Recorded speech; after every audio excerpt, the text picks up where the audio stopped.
It's from Chris Taylor, and he writes, and the answer comes from a song from 1978. Chris Taylor says, Mr. Whittle, why do you insist on trying to ruin our attempt at domesticating the meme of Islam? Of course we know that Islam is a problem. That's why we're trying to destroy their knowledge of who they are. Of course we know that Islam isn't the religion of peace, but how will we get them to believe the lie if it isn't repeated enough? Now, as you yourself pointed out, Americans now think they lost the Vietnam War. They think Hoover was a cross-dresser and the Civil War was fought to end slavery. The Negroes think that the Democrats are the party that has looked out for their best interest, fooling the mostly illiterate Mohammedans. Nice word there from back in the past. I might have said Musclemen as well if you wanted to go back far enough. Fooling the mostly illiterate Mohammedans will be a breeze in comparison. You've got to be a smart guy, Mr. Whittle. I wouldn't take that bet if I were you. There's just evidence on both sides of that particular issue.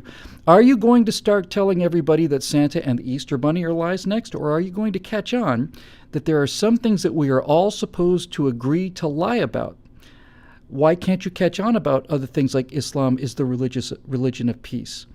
Please give this program a chance, and in a generation or two, those Muslims will be debating whether or not their transgender imam should wear a hijab or a tagaya cap.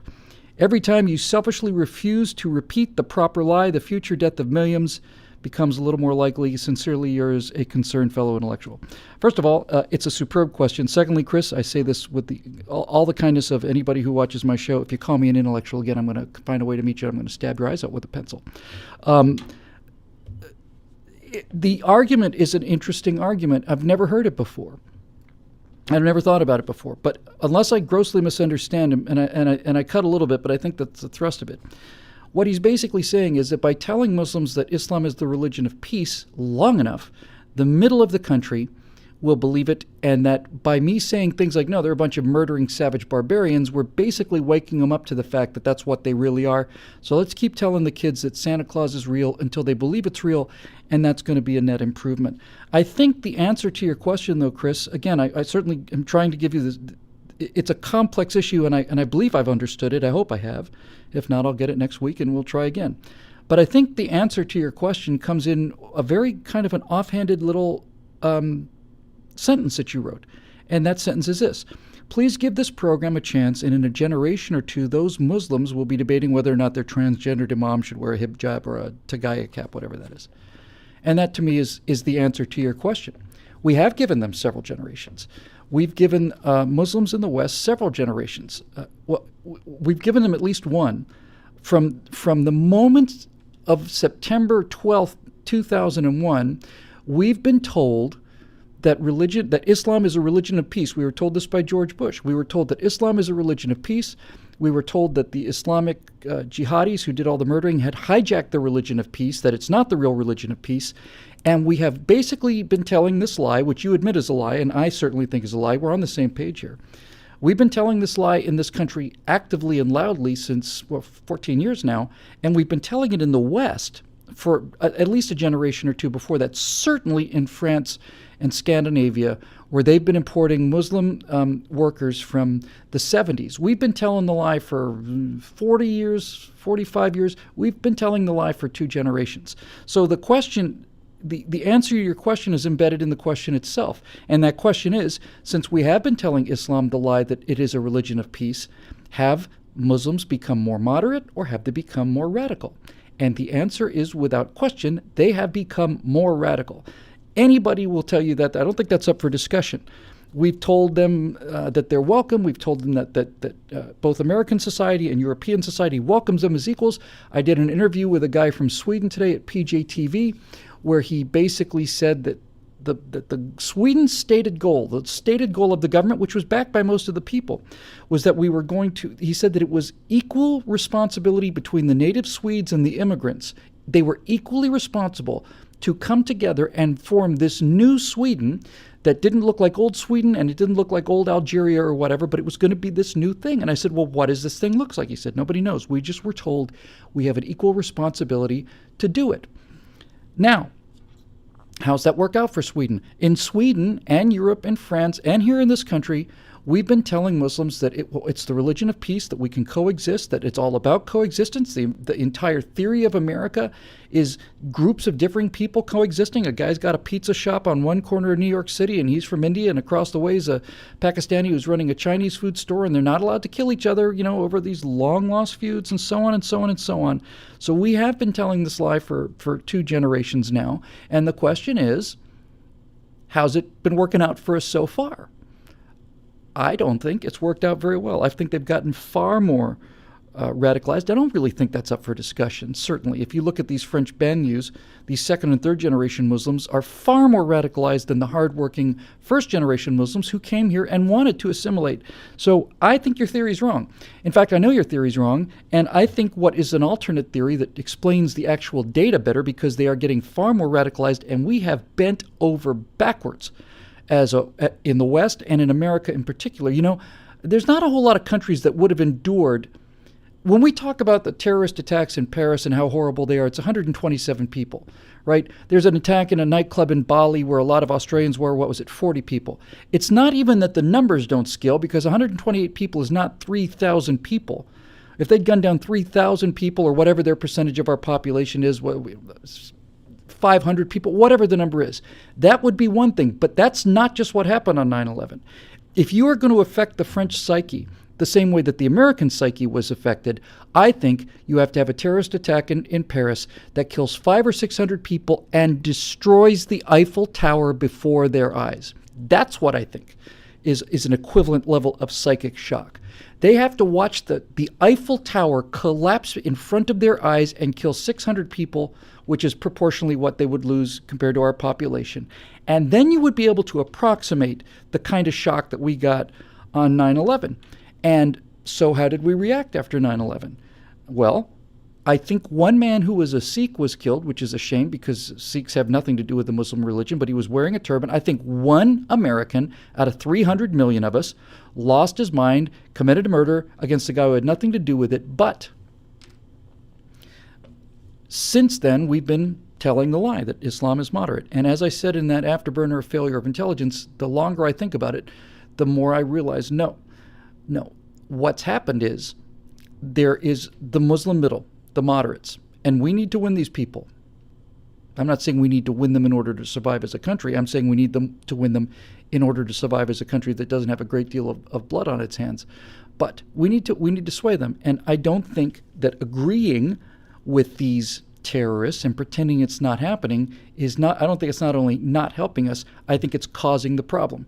I think the middle is the middle, and I don't think it's just Muslims. I think the middle of every population is the middle.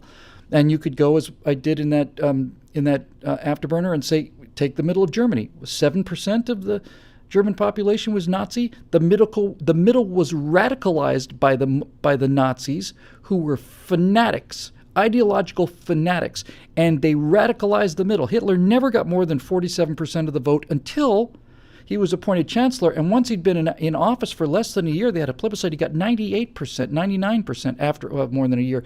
After he goes into the Rhineland and after he annexes Austria, he's getting 98% of the vote. The middle, which had never given the Nazis more than 40 and usually consigned them to 20, 21% of the population were voting Nazis, were radicalized by the extremists. And the reason they got that degree of support was there was no counter-narrative to the Nazis. The Nazis understood there was one counter-narrative to National Socialism. The Nazi leaders are very clear about this. You can look at all of them, and they said the threat to Nazism in Germany is not the Weimar Republic. Everybody hates the Weimar Republic. And what Hitler said and what Goebbels said, but what Hitler understood, the one critical insight that Hitler had into the human condition was that the bourgeoisie of the Weimar Republic, in other words, the middle-class people in the Weimar Republic, were not going to fight or die over anything. They wanted their businesses, they wanted their beer, they wanted their families, and they wanted to sit around and sing songs, and they didn't want to lose the little they had after World War I. He knew, and nothing but contempt for these bourgeois parties. But the Nazis did know that there was one genuine threat to them assuming power, and that threat to Nazis in the 20s and 30s was the communists, because the communists had a compelling story, and like the Nazis who had a compelling story, the communists were prepared to get in the streets and fight and die over it with bricks, bats, bare hands, weapons, knives.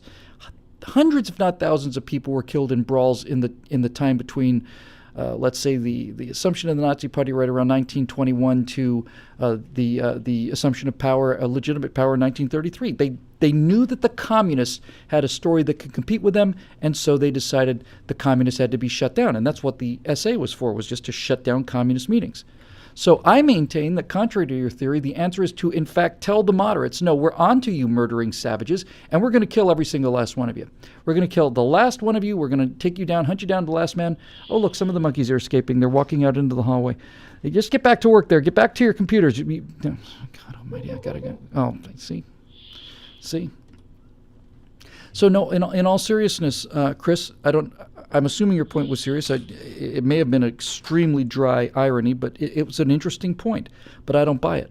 I think the only way to keep the moderates moderate is by telling them, here's a better story, and that story is living under American laws, under the Constitution, getting along with everybody else.